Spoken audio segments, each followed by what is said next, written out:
Have you ever studied the miracles in the New Testament and counted how many of them appear in every single gospel?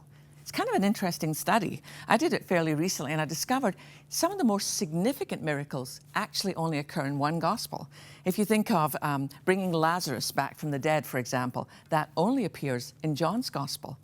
But interestingly enough, the one story that appears in all four gospels is the feeding of the 5,000. So it made me want to dig a little deeper and find out, Lord, what's so important for us today in that story that it's included in every gospel? And I came up with a few things I'd never noticed before.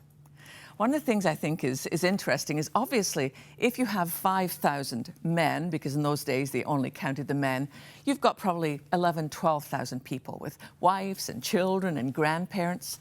And if you think of a crowd that size, if you have women, you have food. There's definitely a lot of food on the hillside. But when the disciples realize, it's time to send everybody home, but they're all hungry, they look at the size of the crowd and they think, there's no way we can feed this number of people. And they're very concerned. They say to Jesus, look, can't you send them away? The disciples were thinking of their own stomachs, I think. But if you look at the one question that's actually asked in Mark's gospel, or it might be John, so you'll have to go check for yourself, Jesus turns to the disciples and asks them one question in response to the overwhelming need.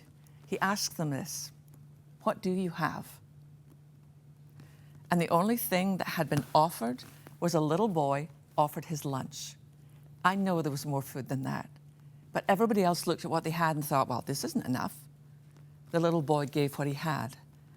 I think one of the great lessons of this miracle for you and for me is that Christ never asks us to fill the whole need around us. He simply asks us one question: what do you have? Perhaps as you look at your family situation, you think, I can't fix all of this. Well, what do you have? Perhaps as you look at the situation in your workplace, you think, well, I can't reach all of these people.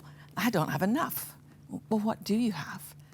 One of the great things that every single moment before I ever get on a platform or before I ever appear in front of a television camera is I simply say to the Lord, well, under-catered one more time. When we give our not enough to Christ, He blesses it and breaks it, and a miracle happens. It becomes more than enough.